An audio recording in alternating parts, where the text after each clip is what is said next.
Llevo ya casi un mes probando iOS 18 y estoy totalmente indignado porque me parece un desastre. Ojo, yo soy usuario tanto de Android como de iOS, así que no soy el típico fanboy de Android que quiere criticar a Apple, para que te ahorres el comentario ese que te conozco. Pero es que realmente hay cosas que Apple sigue sin solucionar. iOS 18 tiene cosas que yo no entiendo, ausencias que no comprendo y te las voy a comentar, porque, ojo, sigo pensando que es un excelente sistema operativo, pero es que tiene cosas que no se explican. Pues sí, no hace falta que te diga que esta actualización de iOS 18 ha sido muy polémica en general y yo la he estado probando durante algunas semanas para saber bien lo que decir, para tener una opinión fundada. La estoy probando en el iPhone 13, ¿de acuerdo? Y os puedo decir de primera mano que sé ya cómo funciona bien. Lo primero, vamos a hablar de lo que Apple más importancia le dio en la presentación, etcétera, como es la personalización. Por fin, oh sorpresa, oh novedad increíble, podemos poner los iconos y los widgets en cualquier parte de la pantalla, pero como es Apple, no podía ser normal. Evidentemente ya sí, podemos dejar huecos donde queramos, podemos colocar los iconos donde nos venga en ganas, los widgets también, pero no es un proceso sencillo, es decir, es muy tedioso, es literalmente imposible mover un icono sin que se mueva el resto, sin que se desordene la página, sin que te dé dolores de cabeza. Lo estaréis viendo en las capturas de pantalla. No pasa como en Android, que tú mueves un icono y salvo que fuerces a mover el resto, no se mueven, se quedan quietos para que tú pongas el icono donde tú quieras. Pues aquí en iOS 18 es súper complicado de hacer. Y a mí no me digáis que Apple no es capaz de solucionar esto, porque sí que es capaz, pero yo creo que le fastidia un poco tener que hacer esto en el fondo. Pero bueno, por suerte aplaudimos que ya se puedan cambiar los elementos porque, oh sorpresa, en 2024 es algo que ya los usuarios de Android teníamos desde hace tiempo. Junto con esto tenemos que hablar de otros aspectos de personalización como son los iconos, la personalización de los mismos. Aquí hay noticias buenas y noticias malas. La buena noticia es que es un proceso bastante sencillo de hacer, bastante intuitivo y que Apple le ha dado ese rollito que mola, que gusta al usuario y es un proceso que está guay, pero va a depender mucho de lo que hagas para que quede bien o quede mal. Por ejemplo, tenemos opción de poner iconos más grandes o más pequeños, lo cual queda guay, pero por ejemplo hay una opción que a mí me ha llamado mucho la atención, que es la de cambiar el color de los iconos, y esto a veces puede quedar bien, pero a veces puede quedar horrible. De hecho, en la mayoría de casos queda horroroso y estaréis viendo iconos que son bastante raritos y yo sinceramente pues no lo usaría. Al final estoy usando los iconos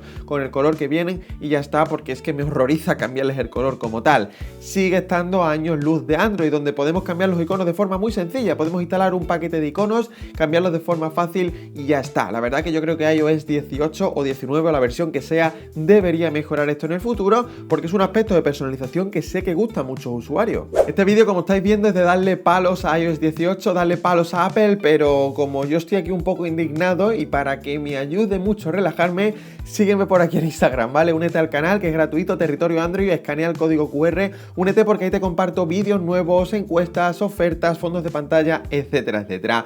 Vamos a seguir con el tema de iOS 18, nos quedan algunos aspectos que comentar todavía y vamos a seguir con la personalización y algo que me gusta mucho pero que sigue teniendo cosas muy Apple, como es el centro de control. En iOS 18 ya sabéis que es totalmente renovado, que es totalmente personalizable y me gusta mucho porque podemos añadir todas las páginas que queramos, podemos cambiar los iconos y la verdad me gusta y creo que gana en Android en ciertos aspectos y creo que un Android stock, por ejemplo, con este centro de control estaría genial. Pero volvemos a las cosas de Apple y esto es algo que a mí me fastidia bastante. No sé si es porque yo no sé hacerlo o porque realmente no se puede. Es un detalle muy tonto pero que me fastidió cuando lo vi, y es que no podemos poner el icono de los datos móviles al lado del Wi-Fi. Es decir, arriba hay un cuadradito en la parte izquierda donde está el Wi-Fi, está AirDrop y están otros ajustes de conectividad. Y el icono de datos móviles está debajo. Yo normalmente los tenía al lado, pero ahora, por narices, en iOS 18 tenemos que tener AirDrop al lado del Wi-Fi. Y yo no sé si esto se puede cambiar o no, o si se podrá en el futuro,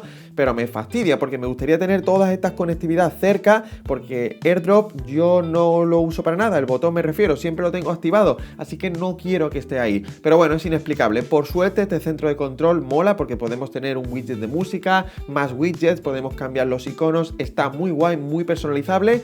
La idea es buena, pero seguimos teniendo esas cositas Apple que fastidian bastante. Dejamos a un lado la personalización y vamos a hablar con esas cosas que siguen sin estar presentes en iOS 18. Ahora después al final hablamos de la IA porque también es importante, pero vamos a hablar de cosas que yo quiero que estén próximamente en iOS porque son de sentido común. común. Y la primera de ellas es que seguimos sin tener un box de aplicaciones. Y me estaréis preguntando, ¿para qué quieres un box de aplicaciones? Y yo digo, para muchas cosas, es más útil de lo que te piensas. Seguimos teniendo la biblioteca de apps de siempre, donde las aplicaciones están organizadas por carpetas que se organizan automáticamente, pero nuevamente no las podemos organizar manualmente y a veces las aplicaciones cambian de sitio y nos marea un poco de dónde está. Por lo general suelen categorizar bastante bien, pero sí que es bastante cambiante y a mí no me acaba de convencer del todo. Yo preferiría o un box de aplicaciones al uso, donde las aplicaciones están ordenadas una por una, o una biblioteca de apps donde yo puedo organizar por carpetas de forma más sencilla mis aplicaciones y tenerlas todas en el mismo sitio.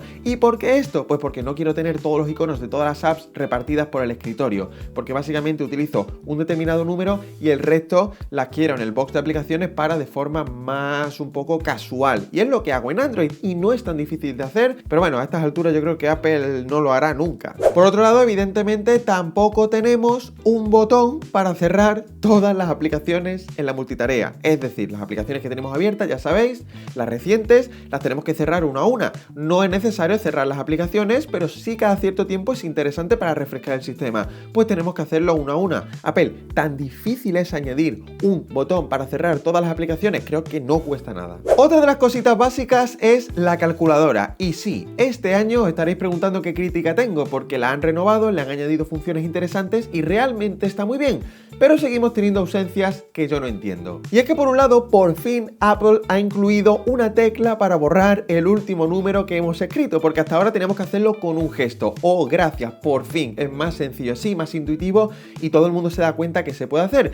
Pero por otro lado, seguimos sin tener la opción de poner el cursor en cualquier parte de la operación matemática que estemos haciendo. Si tienes, por ejemplo, un 3500, no podemos poner el cursor después del 5, porque no se puede, hay que borrarlo todo y empezar de nuevo. Y es inexplicable.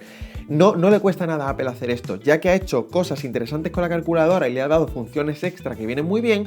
¿Por qué no meter estas cosas? Porque son las tonterías que te hacen perder tiempo en el día a día. Y por último, evidentemente, vamos a hablar de otro tema polémico que sobre todo ha generado mucho debate a raíz de los iPhone 16 y demás, como es Apple Intelligence, la IA, la inteligencia artificial, que no está ni se le espera de forma estable en los iPhone. Evidentemente yo tengo un iPhone 13 que no es compatible con la IA de Apple, sino que es a partir de los iPhone 15 Pro en adelante. Pero yo aquí, lejos de esto y de la compatibilidad, quiero hacer una reflexión.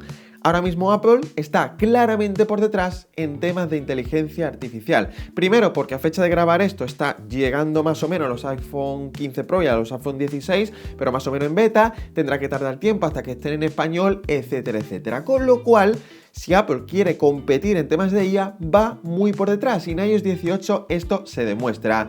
A día de hoy la realidad es que yo estoy utilizando la inteligencia artificial de Google, concretamente Gemini, en iOS y en Android, porque funciona de lujo y ya está. Pero lejos de que Apple Intelligence necesite más potencia o lo que sea y que no sea compatible con modelos anteriores, creo que no cuesta tanto trabajo meter algunas funciones de IA en modelos incluso anteriores, como un borrador mágico, como un asistente en condiciones, no lo que tenemos con Siri, que realmente no necesita de tantos recursos. Pero de momento vamos por detrás, así que a día de hoy alguien que tenga un teléfono Android y un teléfono iOS, pues va a haber mucha diferencia entre la IA de uno y la IA de otro, porque en uno existe y en el otro no. Así que básicamente me encantaría que Apple solucionase esto en el futuro. Creo que acabará llegando, pero creo que los modelos más antiguos como el mío no van a recibir casi nada. Y eso en Android no está pasando, porque por ejemplo, casi en cualquier teléfono podemos tener Gemini. Y ahora necesito tu ayuda rápidamente, y es que necesito que en los comentarios me digas qué es lo que más te indigna de iOS 18 y sobre todo si eres más usuario de Android